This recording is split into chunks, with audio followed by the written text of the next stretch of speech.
back to Demigod Debut. I'm Mal, Zeus hater and longtime Percy Jackson fan. And I'm Julie, Percy Jackson newbie and certified Luke hater. Fair. And this is a podcast about Julie watching the Percy Jackson show for the first time, and we are joined for the finale of season 1 by Robert, the damn meme page. Hello, Robert. Hello. Welcome back. Oh man, good to be back. When the hell was the last time I was on to cover something Lost Hero? Lost Hero, Yeah, something, that's crazy. I think, yeah. That's wild. But hello, hi. That was many moons ago. We haven't talked about a book in a long time, meaning I have not read a book in a long time. I'm slowly reading through. Mal and our friend Emily have recommended the Locked Tomb series for like ages now, and I'm like a third or a fourth through the first one, Gideon the Ninth. Yeah. It is such a struggle to read through, not because it's not like written well or anything, because there's so much info. Yes. Lovely. So, Robert, do you have a favorite episode of this season? Oh man, I had an answer when I like covered the episodes a long time ago. I think if I remember correctly, like 6 might have been my favorite, 5 or 6. The Lotus Hotel 6? Yeah, I thought it was a fine episode. I liked it. No, that's just kind of a hot take, and I appreciate it. Here's the thing. God, there are so many people, especially like on social media, like on Reddit, who will be like, "Oh my God, they did the Lotus Hotel scene in the show so badly. At least, even though the movie was also inaccurate, at least it was more fun." I'm like, no, it was just a lot of loud noise and pretty colors. And judging by the popularity of like those baby sensory fruit videos, I feel like we like noise and pretty colors. Sometimes you do. Sometimes you just gotta like noise and pretty colors. Julie, do you have a favorite episode upon seeing them all now?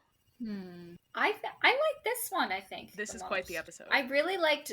Okay, you're a Zeus hater. I loved the casting of Zeus.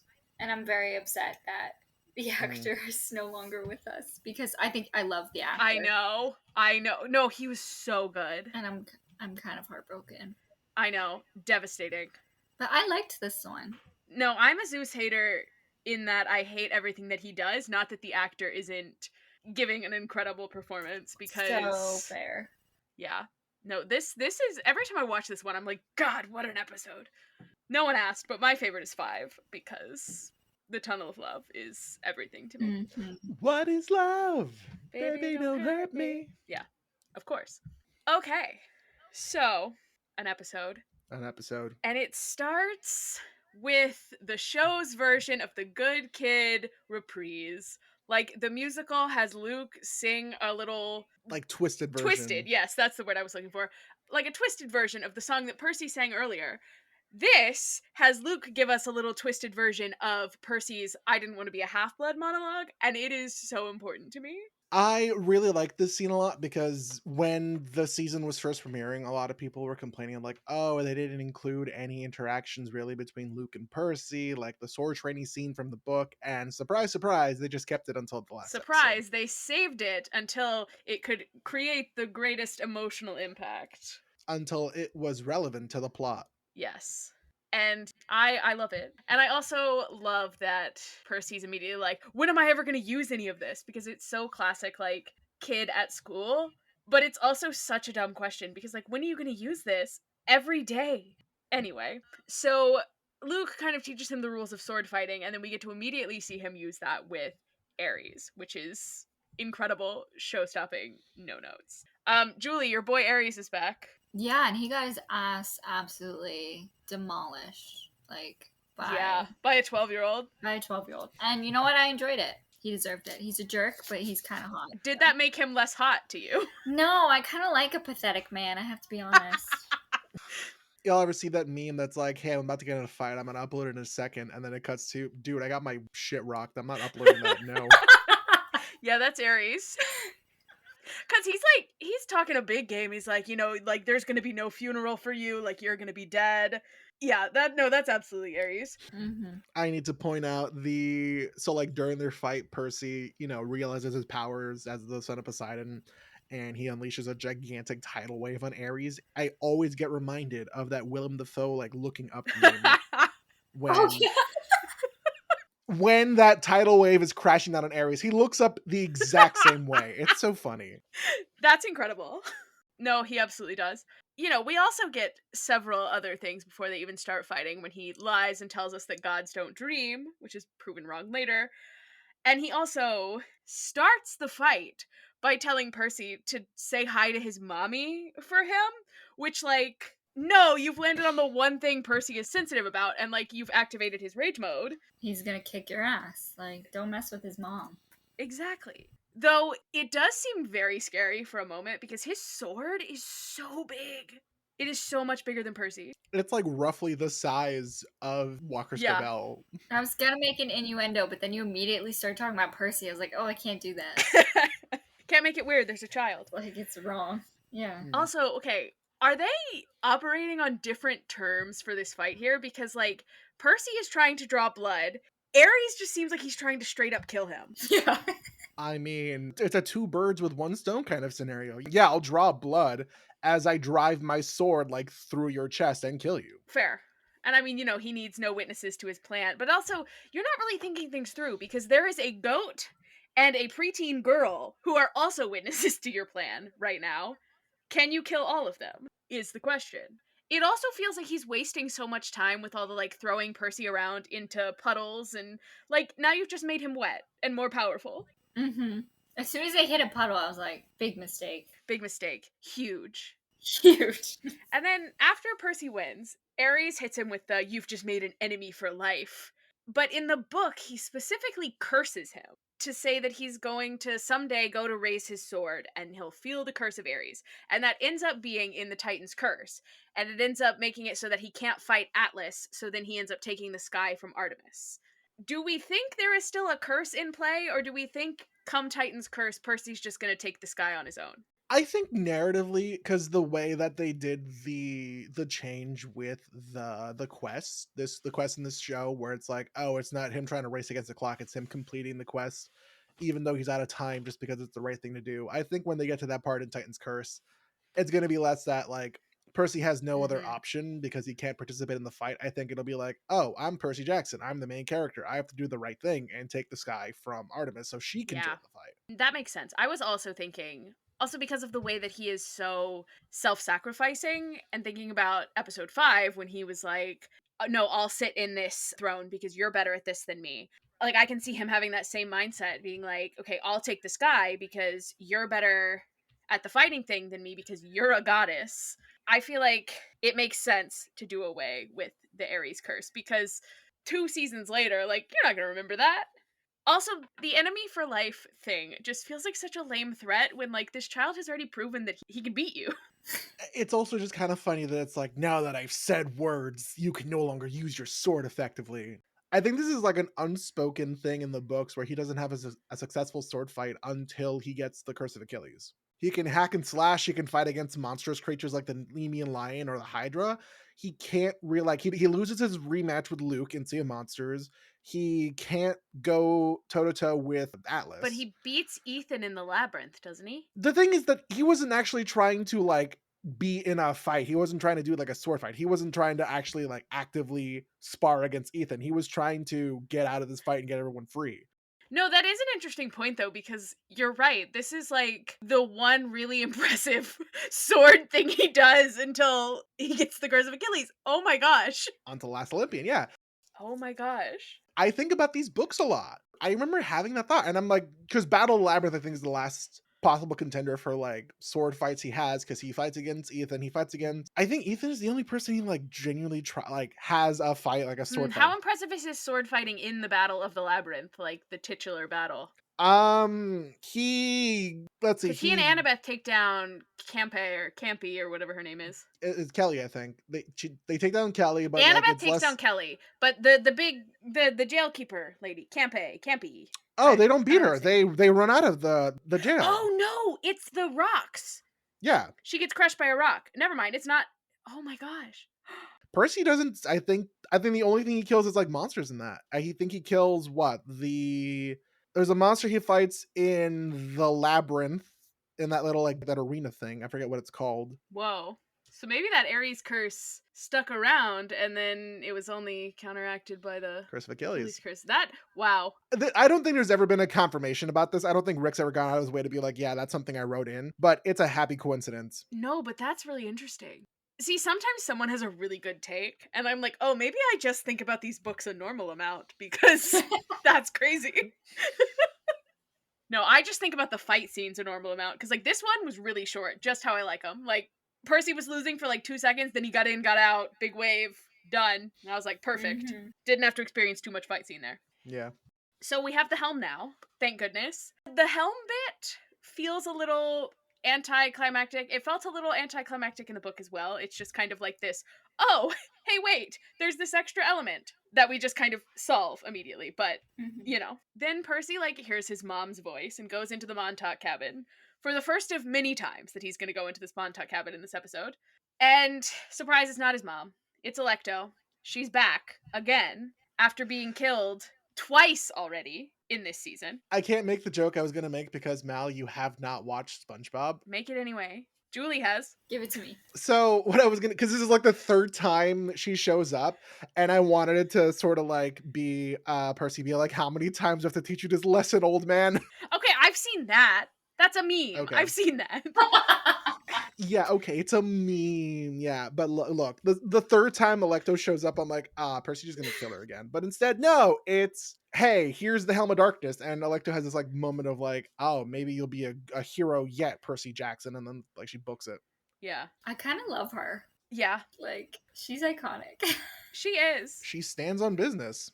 Like, she's just a woman doing her job, and if her job is to kill a 12-year-old, oh well. Listen, you gotta pay the bills somehow. Right. And honestly, the show's version of Hades doesn't seem like he would be a horrible boss. No. He seems like a nice guy. I don't know. He seemed rather pleasant, comparatively. Yeah. I also want to point out that during this scene, there's like a radio playing talking about. Okay, yes, I was going to talk about that because it's Yeah. talks about ionospheric disturbances, which honestly sounds just as fantastical as like myth stuff. And I did go on a rabbit hole trying to learn about what this means. I don't understand it any more than I did when I started Googling because Basically, big, weird, scary storm. Right. Which is supposed to imply that Zeus and Poseidon are at war. it's like changes in the ionosphere in Earth's upper atmosphere. Sometimes it's caused by solar flares, sometimes it's caused by like earthquakes and severe weather, and it can like mess up navigation systems and satellites and things. And I was just like, okay, sure. But I was like, ionospheric disturbances. I was like, okay, so like ions. I remember that from chemistry. Then they said nothing about ions in what I was researching. So I fear that this is beyond me scientifically, but Damn, I was hoping for some explanation. I know. Sorry. What the hell, Mo? Mal, how do clouds work? Well, there are several different kinds of clouds. You've got cirrus clouds, you've got cumulonimbus clouds, you've got cumulus clouds, you've got stratus clouds. Then you've got like the combo clouds, which are like cumulostratus clouds. And all the clouds are formed slightly differently in slightly different elevations in the atmosphere. I took one singular atmosphere and weather class in college, and That's its own dedicated class? What? yes, yes. I got an A on my first test without studying, and so then I stopped going to class and just started studying instead. So I No. just like looked at the slides. So I attended maybe 4 weeks of atmosphere and weather in college. I still made an A in the class. What class? Sometimes that's just the vibe. And I learned names of clouds, but I can't explain much more than that. You'd be surprised how many professors you can go up to and be like, hey, listen, I can't do your class. I can study by myself. If I get A's on the test, will you let me pass? And they're like, yeah, sure. I mean, listen, in my defense, it was an 8 a.m. class, and I was tired. Oh, rookie move. Rookie move. And any class in college that starts with an AM is terrible. Rookie move. Yeah, no, honestly, that was like a very interesting class, and I hated that I had to miss it because all my science classes in college were so cool. I also took oceanography, which was just about the ocean. It was so Percy Jackson coded. It was incredible. Hell yeah. Love. Oh, okay. Another thing that I have written down. The way that Mrs. Dodds picks up the helm, I'm like, either this helmet is really, really heavy, or she has never picked up anything before in her life, because like it just looks so awkward. It's just really special to her, okay? She really treasures this helm of darkness. Yeah. And I also love the way that Percy is like all intense. I'm holding up my end of the bargain, and tell Hades I expect him to do the same. Please. And then there's a really long silence, and then he goes, please. He learned his lesson. He's got to be somewhat deferential. But also, I mean, he has manners. Percy realized, I didn't say please. 12-year-old. Honestly, because if Sally Jackson found out that he didn't say please, she'd be like, so I'm going back to the underworld until you learn some manners. So now he's got to go to Olympus, which Annabeth and Grover do not want him to do, because they are very sure that he is going to die. Zeus is going to kill him if he gets up there. But he has this great line of like, "It's time to stop running from the monsters." I believe is what's the exact quote? Something like that. Okay, hold on, because I wrote it down. Did I write it down? Oh fuck, hold on. Oh, Annabeth is like, Zeus is gonna kill him, and Percy says, well, I'm done running from monsters. Yeah. Implying that Zeus is the real monster. Ooh, spicy. There are a couple of lines in like future books that Zeus says, and I'm like keeping it, spoiler free for Julie, but Rick really plays into the different definitions of what a monster is in Zeus, and like he does it very well. Yeah, and I like that we're doing more of that in the show. Yeah. I also love that Annabeth gives Percy her necklace. Yes! Because she does this before the Ares fight in the book, but instead now she gives it to him before what is arguably the bigger challenge, before he goes to talk to Zeus. And then he just like gets to wear the necklace the whole time he's on Olympus, and it's precious and adorable. Two things. R.I.P. the can that Grover gives in the book before Percy starts his fight. I know. R.I.P. I do miss that. I wish Grover had given him something too. RIP to a real one. And secondly, I'm so glad that the pearls transported them back to Montauk instead of LA to Santa Monica, because I kind of really like that they cut out the whole like, oh, we're gonna panhandle a group of people and be like, oh, we just want to get back home safe and sound. Yeah. Please give us money. And also avoiding Percy's anxiety about like being in a plane for the first time. So Mal, you've been in a car with me going from Montauk back to New York. Yes. You know roughly how long it. Yes, I do. It's not as close as you would think. From Montauk to the Empire State Building, number one, how the hell did they get there? There aren't any trains in Montauk. It has to be straight up like a taxi. You don't even know how much a taxi from Montauk Beach to New York City is? A lot. Well, Annabeth and Grover go to camp. That's a lot easier. That's maybe like an hour out of their way. That would be close. Percy. It's like a 4-hour drive if anyone's curious, because I did that drive. Yeah. Percy would be going from Montauk to Empire State Building. It wouldn't be reasonable and like economical. I'm pretty sure there's a town somewhere in Long Island that Percy could get off at and get on a train into New York City. Are we ever going to find that out? No. Well, because there are definitely trains out. There's not a train to Montauk. There's I not. thought there wasn't. Or Long maybe Island there is. I don't know. Or something. All I remember is initially I tried looking up public transportation to Montauk. For context for the listeners, Mal, me, and a bunch of the other like Percy Jackson content creators went to Montauk for a beach day. It was a nice little day. I did look up like, okay, well, what if, too many people and not enough room in the car? Is there a way to get their public transport way?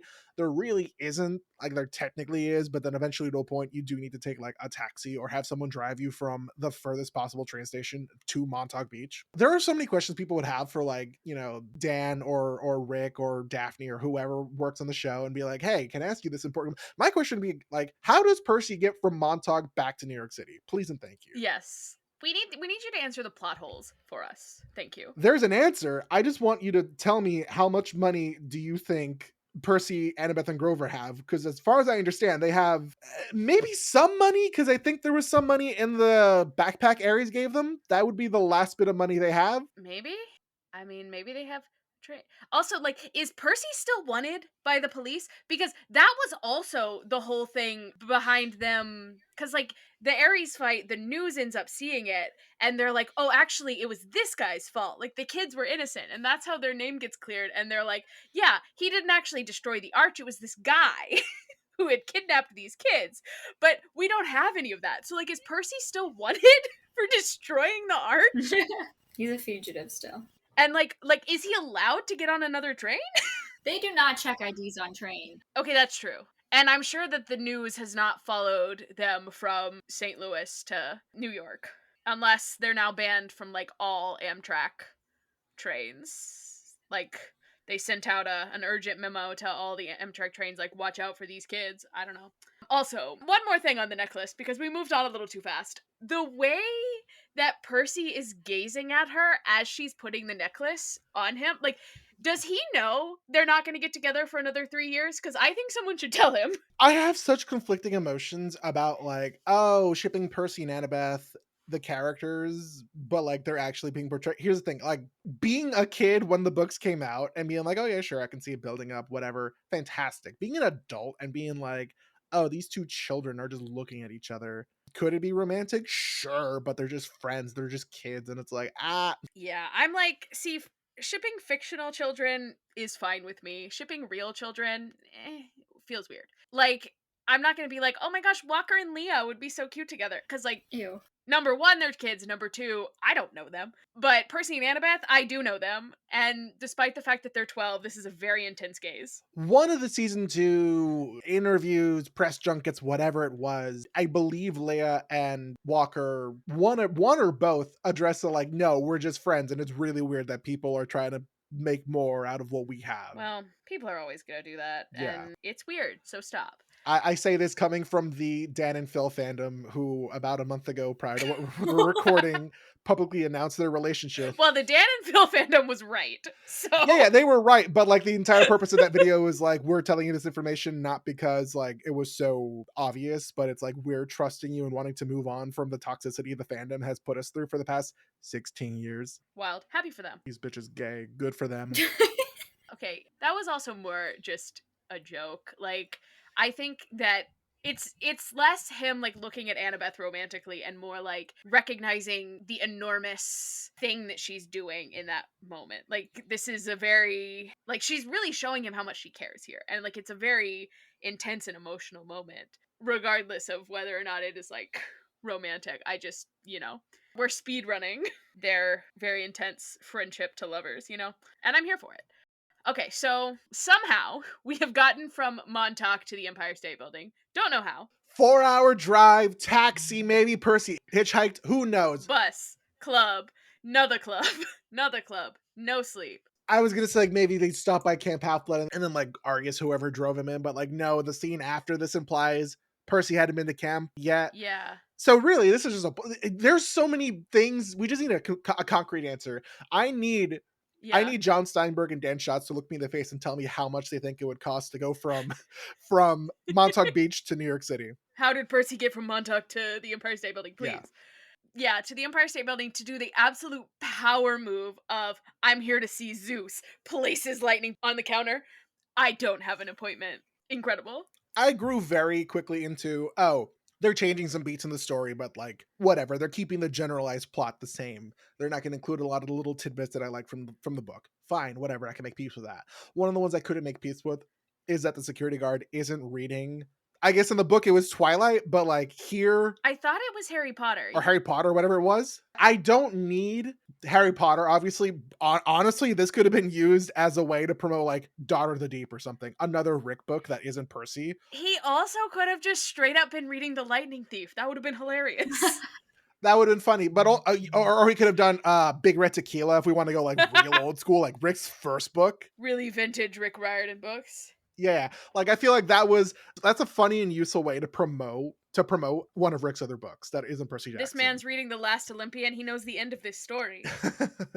Or maybe one of the other like Rick Riordan Presents books. Like there's so many things that could have been that could have been done to like keep the little cameo meme whatever of, oh, the security guard's reading a book that looks like Harry Potter, except no, and this in the show could have been something else. Yeah. No, that is a funny little bit. I'm just glad we got the security guard at all. It's a fun little moment. The lobby of the Empire State Building is so cool looking, so I was glad to see that. So Percy gets off the elevator. We kind of see our first glimpse of Olympus, and then we cut back to lessons with Luke, and Percy is sort of starting to realize that Luke is making points. And he hits on like, oh, if demigods can break rules that gods can't, like shouldn't the gods be just as scared of us as we are of them? And Luke gives him such a proud look when he makes that connection. Like, Luke really thought that this child was going to be on his side. Foolish. Yeah, I mean, ultimately it is foolish, but... Moron. And then he hits us with the Annabeth is scared of spiders analogy. And this was also another sort of... like a thing that people were mad about online because they were like, if you change the Tunnel of Love and it doesn't have spiders anymore, how are we going to know Annabeth is scared of spiders? And then here Luke goes, and I'm about to scared of spiders. So that was kind of funny. So like the main complaint people do about that, it's the whole, you've heard it as well as I have. Oh, they Yeah. do a lot of telling, not showing, or whatever the phrase is. I mean, would it have been quote unquote better, I guess, to keep the scene from the book where they're like fighting against mechanical spiders in the Tunnel of Love?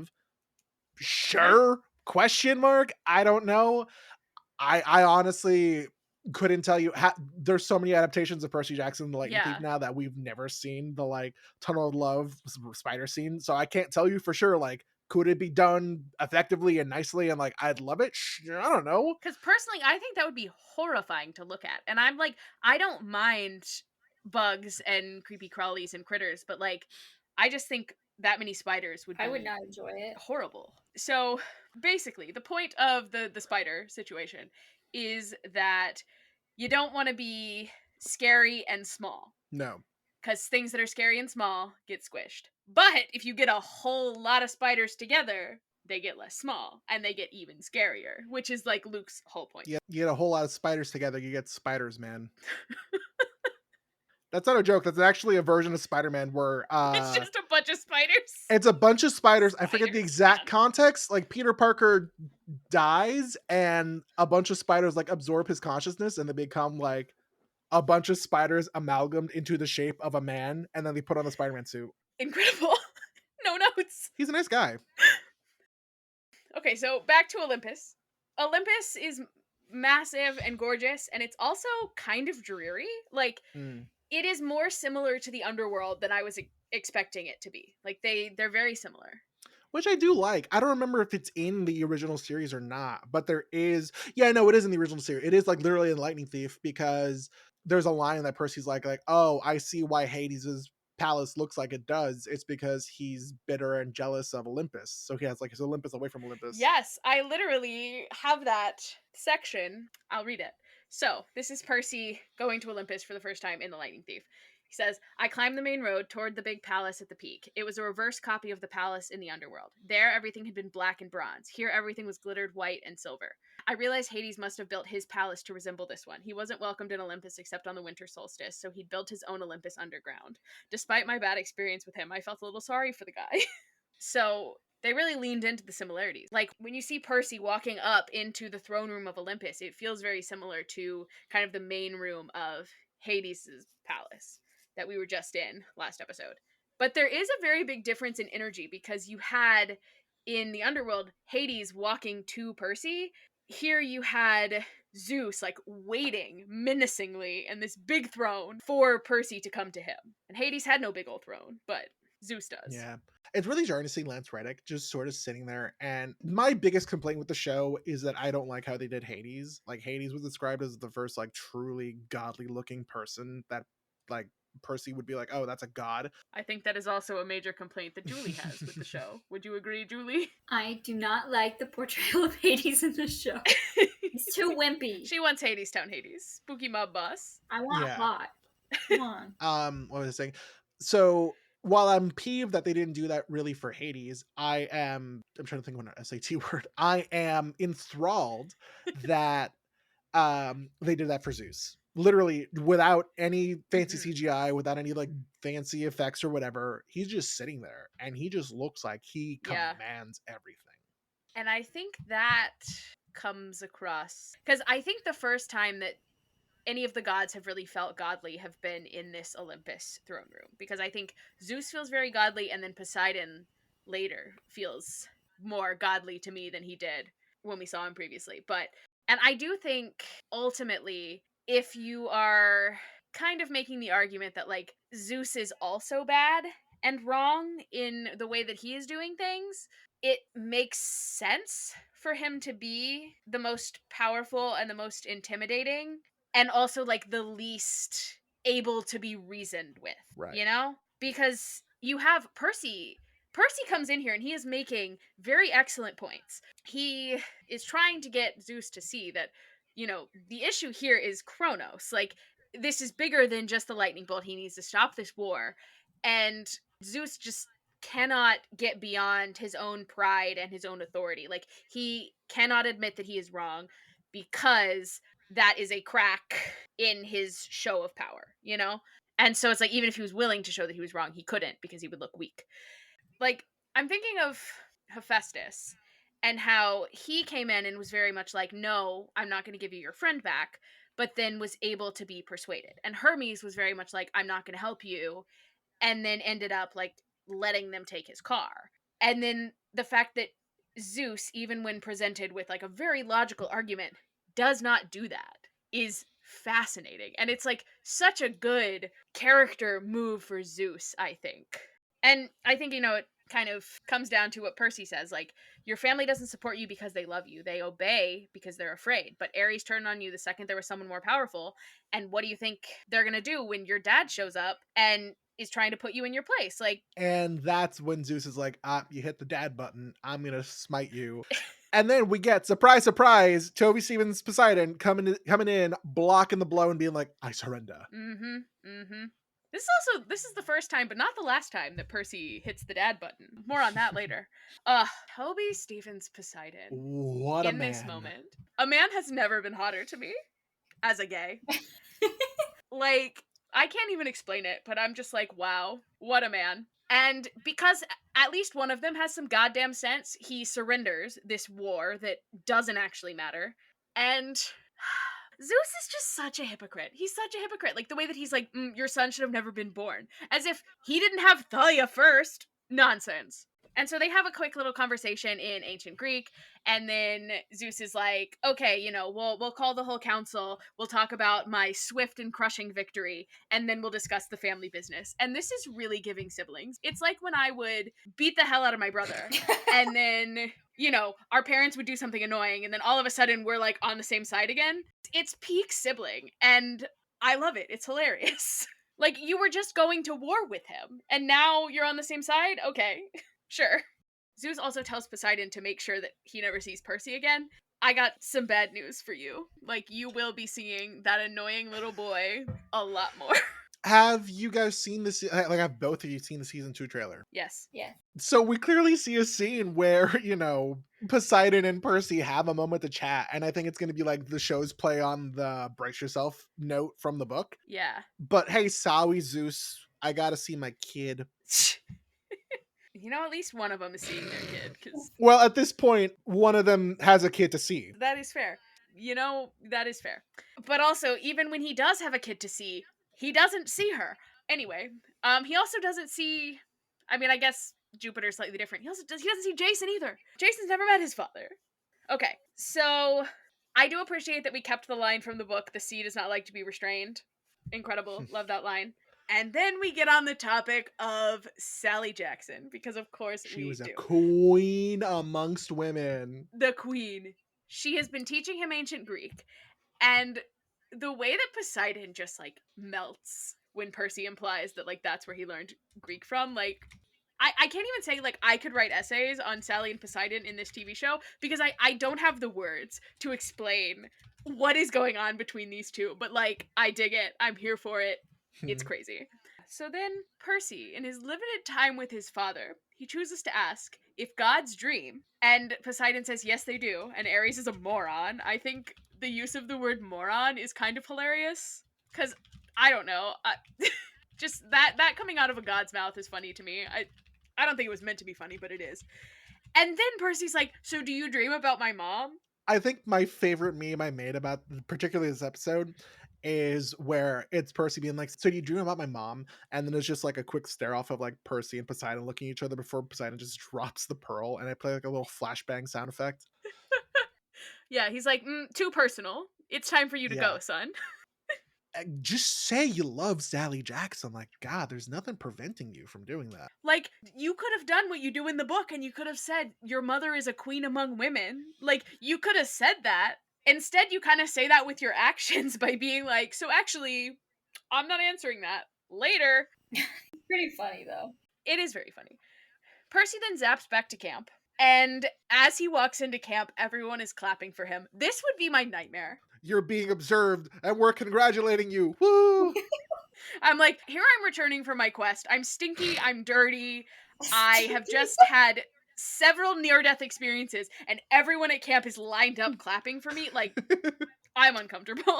Yeah, no, I'm the complete opposite. It'd be like, yeah, hi, hello, hi. I mean, I'd be like awkward about it, but like, hello, yeah, thank you. But I'd be like, yay, praise. I just completed a very difficult quest that everyone thought I'd fail at. No, see, I'm so like I want to be praised, and then someone says nice things about me and like gives me the praise that I require, and I'm like, no, don't do that.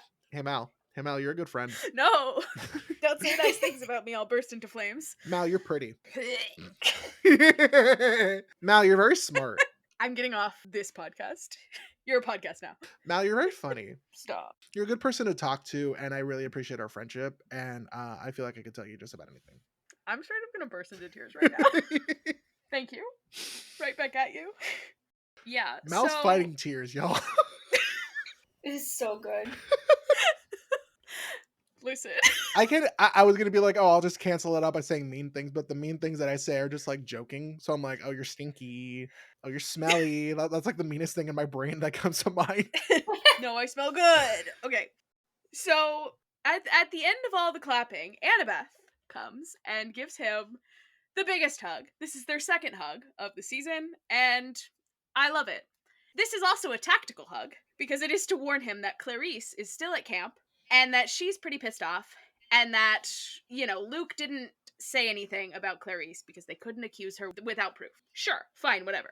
But now, Luke is like, hey, Percy, come to the woods alone with me. Percy, have we never learned about stranger danger? You were born in 2009, quote unquote. Well, at least Walker was born in 2009. You definitely learned about stranger danger. I feel like that's a thing they still teach. It's not stranger danger when you know Luke. Or you think you do. How much this... I mean, listen, Percy was in camp for like 2 weeks-ish. I guess that's enough time to kind of know Luke. But at the same time, I think if you, Mal, you and I have known each other longer than Percy and Luke have known each other. If you were just randomly like, hey, follow me into the woods alone, I'd be like, what the hell's going on? Okay, yeah, no, that's fair. I don't know, I think if you weren't creepy about it, I would be like, yeah, sure, I'll go to the woods with you. So, maybe I'm asking to be murdered. Actually, all you would need to do is start saying nice things about me, and then I'm like, I'll go wherever. Yeah, self-destruct. And so, in the woods, we get the Luke betrayal. Personally, I think this is much better than just attacking him with a scorpion, because it makes me feel like I'm vibrating. Like, it's so crazy. Yeah. So, Percy's like, everything the Oracle said has come true. And Luke goes, has it? Everything? Everything? Does like the villain version of like twirling their hair. Everything? All of it? Are you sure? And Percy starts thinking through everything. And then he's like, well, if that one was stolen. Betrayed by one who calls me a friend. And then he's like the shoes you gave me that were meant to drag me to super hell. You're the lightning thief. The Oracle warned you, betrayed by a friend. You set me up. You were trying to free Kronos. I've been here since I was again, a kid. They known each other for like 2 weeks. And I guess it's less of like they're friends. And it's like when Percy got to camp, Luke was the only person who was nice to him other than Grover. So that's sort of the mentality I had like really like a few years ago when I had like more anxiety about stuff. I'm like, are you my friend or are you just nice to me? Very true. And Luke is just nice to him for the most part. Except now he's not. Because, again, the shoes. And the thing that gets me, actually, there's a lot of things that he says that get me. And I will probably get more and more heated as I go through the scene. But, so, number one, Percy's like, oh my gosh, the shoes. And then Luke is like, I didn't think you'd give them to Grover to wear. Okay, but like you were okay with the shoes dragging him to super hell? And then he's like, none of this was meant to betray you. What? You were gonna drag him to Tartarus. How is that not betraying him? Like, I'm so confused. What Luke was you're thinking. Confused. Why I'm on earth confused. did he think this wasn't betraying Percy? Maybe through like a loophole? Like we know, so I had two thoughts in my brain and I'm trying to connect them. I'm like, I don't think they connect. And it's like, no, we're going to connect them. So like in the trailer, we clearly see that it's Luke stabbing Thalia's tree as opposed to in the book where it's like, oh, he had, right. I guess Selena would be in that case. Selena doing it. So there's like this idea of Luke, like unless he's actually doing it himself, like I guess the idea would be like, oh, maybe if he had gone with Percy and Grover into the underworld and then he said like Maya or whatever and activated the shoes, that would have been more of Luke killing Percy or trying to kill him, whatever. That would have been the betrayal scene. But I think it's because, like, oh, I wasn't there, so I technically didn't do it. It's like, you are using a lot of loophole bullshit right now, Luke. Or maybe he was thinking that Percy would get to Tartarus and would meet up with Kronos' essence or whatever, and Kronos would recruit him. Or maybe thinking about how, Luke becomes Kronos' physical form. Maybe the point was that Percy would get down there and become Kronos' physical form. Like, Percy would be on their side. I don't know. What is he thinking? What is he thinking? Because he, like, straight up says he wants to recruit Percy, but how can you try to recruit someone who you tried to drag into super hell? Like, I don't understand. I don't understand. Like, the big thing with Luke is that I really do think that Percy could be convinced to go against the gods if there was a way to do it that did not involve hurting demigods and making things worse for the very people that Luke claims to want to protect. Like, Percy is not going to do it at the expense of demigods, but Luke has no such qualms. Like, he does not care who he has to hurt. And, like, he even says that in the praise in the musical. He even says, like, I don't care if I hurt anyone. Like, I'm gonna do what I have to do. And I think that's the fundamental difference. Like, he does not care. Everyone is just a tool to him. And I think that's what makes this scene even better than in the book, because in the book, he's just kind of cartoonishly villainy. But here, it's like, you literally, like, you can see how misguided and how he, like, really and truly believes that he is doing the right thing. And you're just like, Luke, no! Luke, no! You're doing the wrong thing. Luke, bestie, buddy. No. I think my favorite thing is how there's two things that, like, really. So, like, Luke is still trying to be like, oh, come on, Percy, we're friends. You can join my side. Until Percy brings up meeting Hermes, and then Luke's demeanor changes. This is the second dad button. Yeah. And then two, there's a very, like, older sibling, younger sibling dynamic where it's like younger sibling throws a punch. Haha, it barely hurts. Older sibling, like, knocks them out with the force of Thor. And that's kind of what happens. Where Percy kind of gets a little slash off on Luke, and he's like, oh my God, are you okay? And then Luke decks him in the face. Yeah. And I just find that funny. It's great. It is funny. I also like the way that Percy looks at him is like, this isn't you, it's Kronos. As if he's ever known a Luke that is not totally Kronos pilled, you know? Like, you never actually knew Luke. You've always known this version of Luke. Corona's failed. And, like, it's just, he doesn't, he, like, knows what he's doing, but I think he's also looking for loopholes here or something to convince himself that he's doing the right thing, because he's very much like, the gods want us to fight for them, worship them, fear them. Like, Kronos wants the same exact thing, my dude. Like, this isn't, oh, it's not the right thing, Luke. You're doing the wrong thing. You're right about the gods, but working with Kronos is not the answer, Luke. And I think this is making Luke a much more interesting villain to me, because before I could be just like, oh, Luke sucks, but now there's like this, like, I can't even explain the emotion that I am feeling right now. And it also might be that I'm looking at this child who is younger than me, and I'm like, he is making such bad decisions, and I want him to not be doing that. But also, like, I understand why he's doing the things that he's doing. I just, like, I wish that he wasn't doing those things. Like, oh. Overthrow the gods properly, Luke. Yes! Go through the proper channels.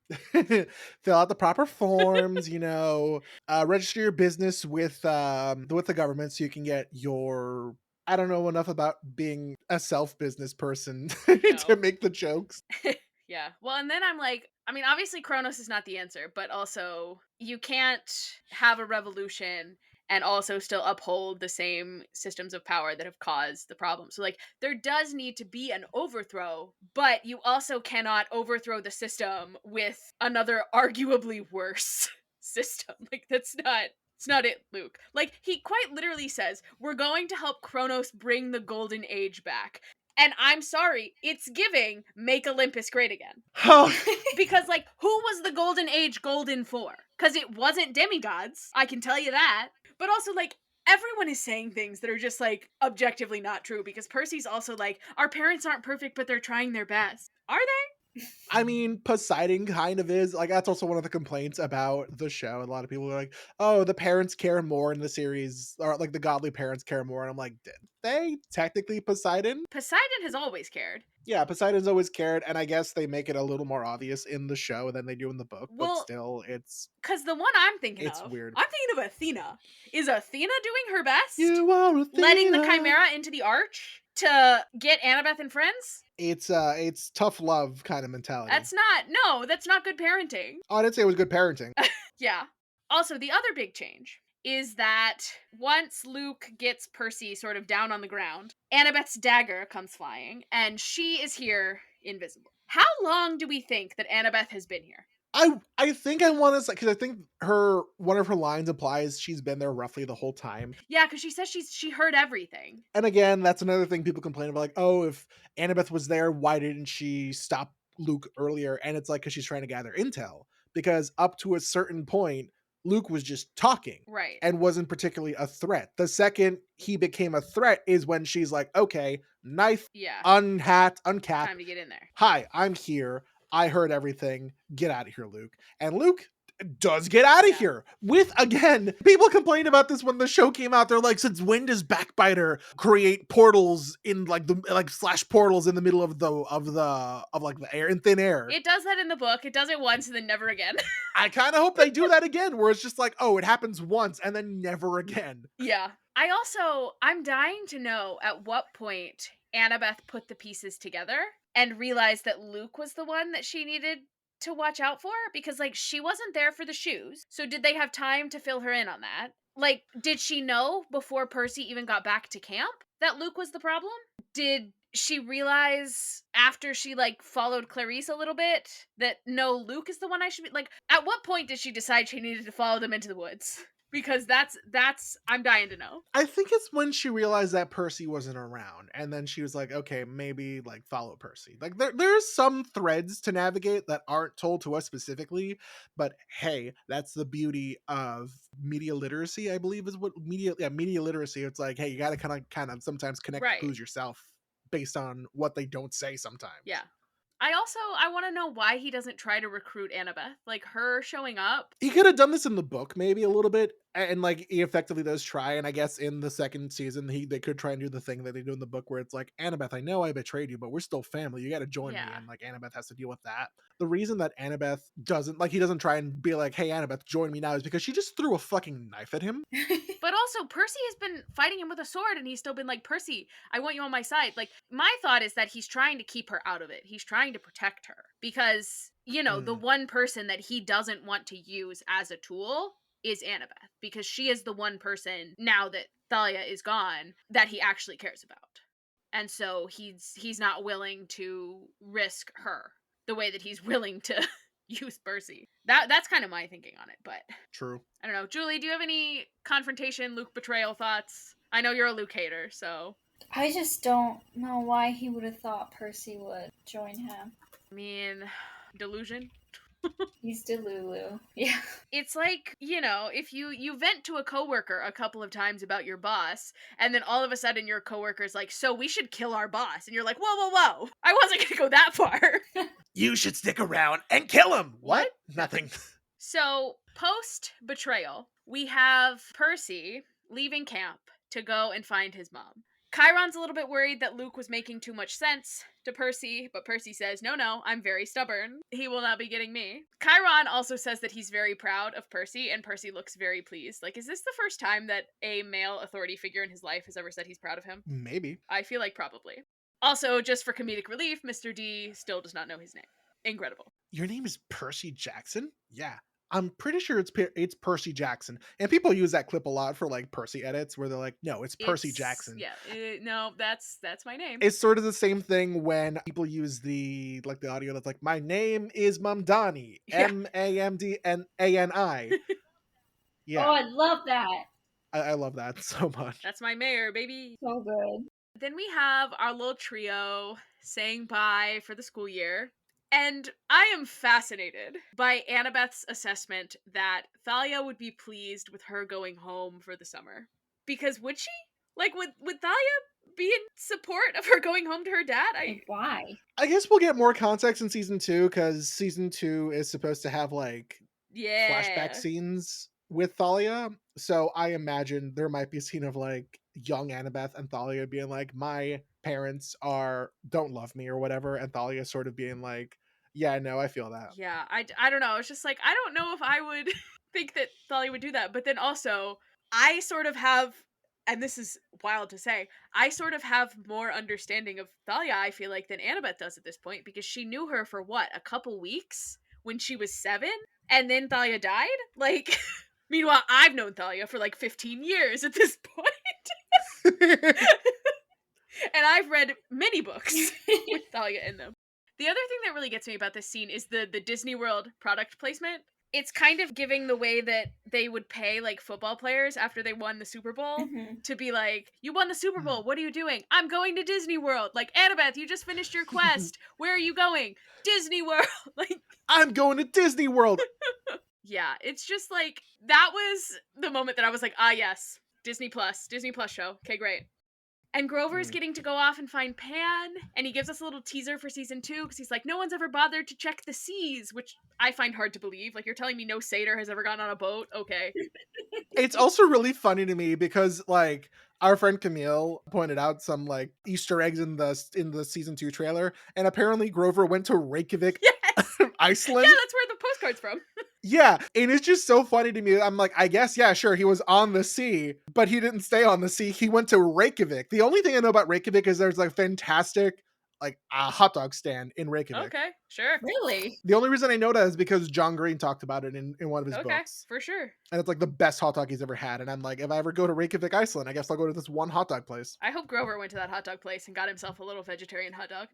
Yeah, and we also get our classic ending where they're like, next summer, let's promise that we'll all meet here, no matter what. And honestly, I do kind of hope that every season ends with them at this tree. One could say, we'll be back next summer. We'll be back next summer.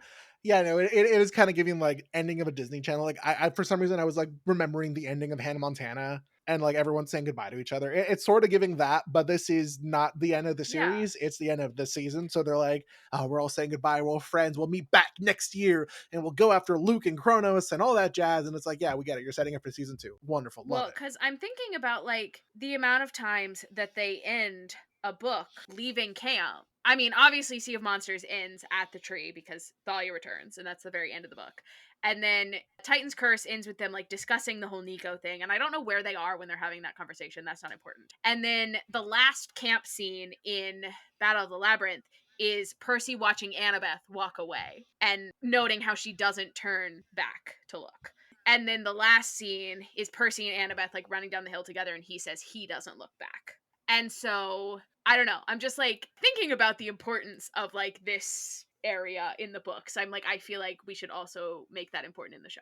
That was kind of my thinking. Anyway, so then back at the Montauk cabin for what seems to be real this time, because Sally's there. And they have like their cute little reunion moment, and then Sally tells him it's time to wake up because psych, Sally's not actually there. It was all a dream. Kronos is here now. Percy, and he wake is up. So pissed. I don't like this. Percy, wake up. Bring back an old meme.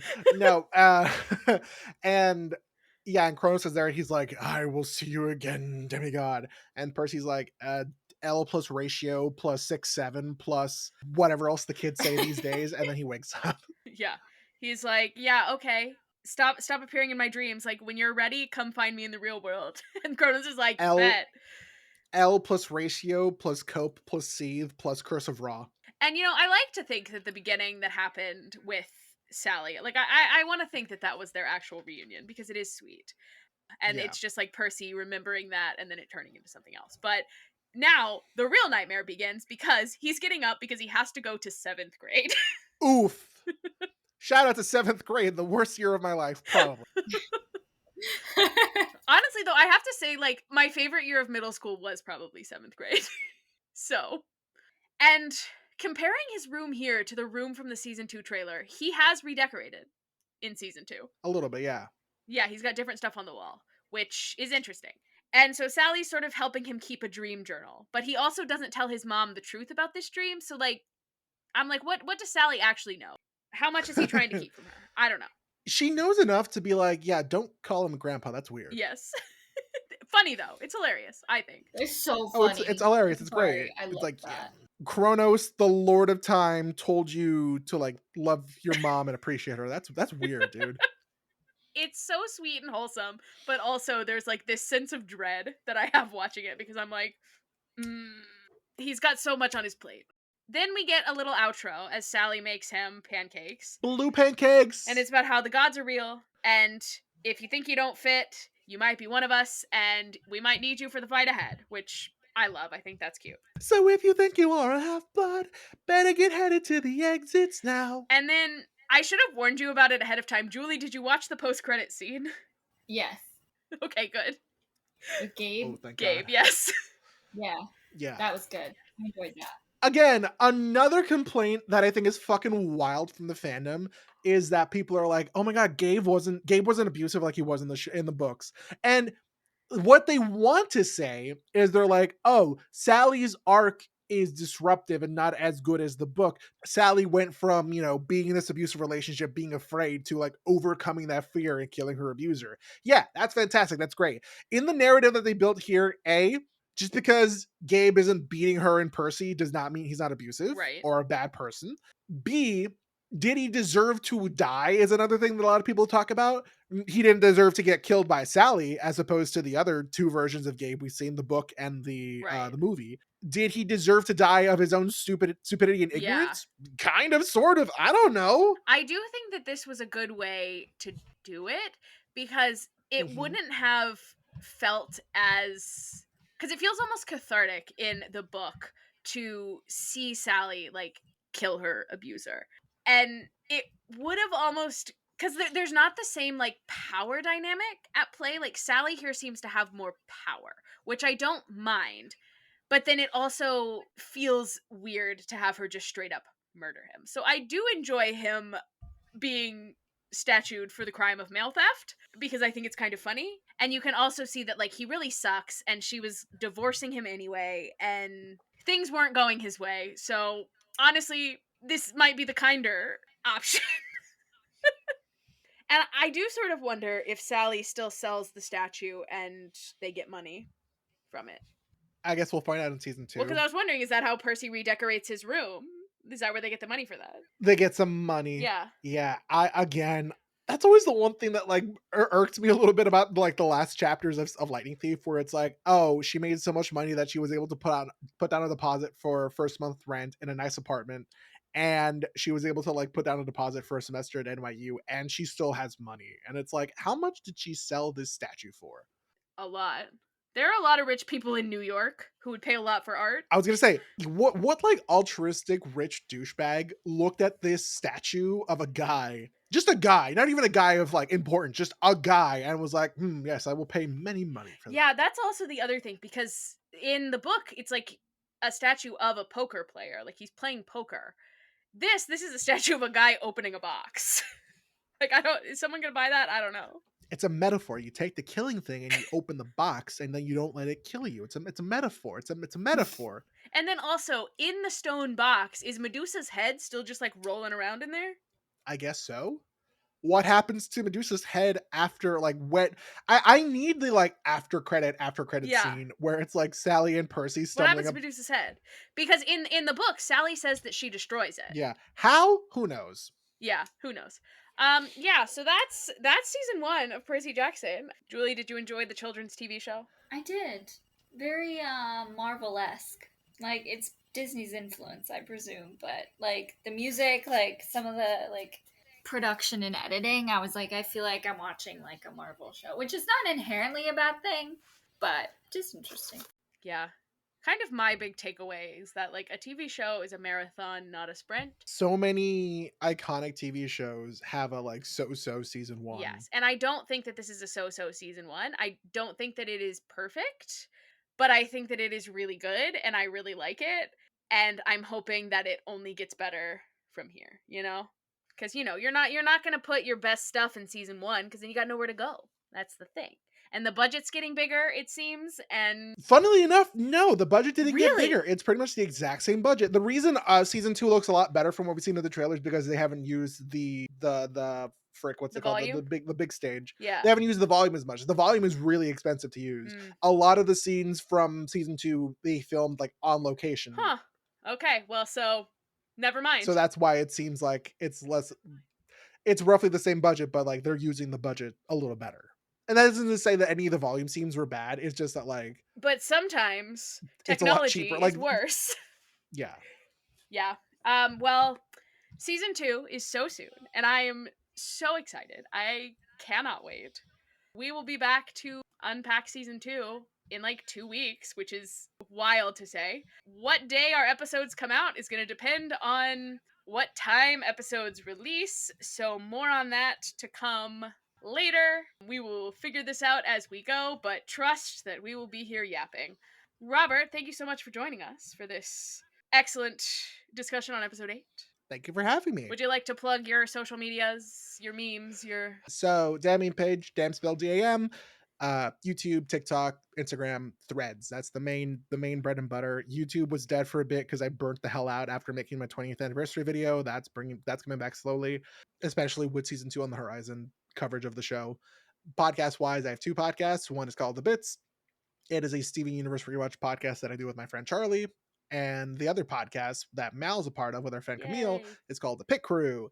It is a podcast that talks about the HBO Max television program, The Pit, which is a medical drama. We just finished covering season 1, and now we're just twiddling around until season 2 drops. I just realized we're going to be doing Percy coverage and I know. Pit coverage No, I at know. roughly the same Oh, time. I've thought about that. I've thought about that a lot, actually. God, when are we going to sleep? January, I may die. It's fine. January, we're going to get shot. Yeah. Yeah. Okay, so we are actually going to continue recording, and you will hear next week our predictions about season 2, but we're going to do them right now. So, next week, you can find our predictions, and then 2 weeks from now, season 2, episodes 1 and 2. Wild. I hope they're amazing. We will catch you next time. Hi, thanks for listening. As always, you can find us on whatever social media platform you prefer at DemigodDebutPod, or feel free to send us an email to demigoddebut@gmail.com. If you like this podcast, please leave us a rating and review wherever it is you are listening. We'll see you next time. Bye!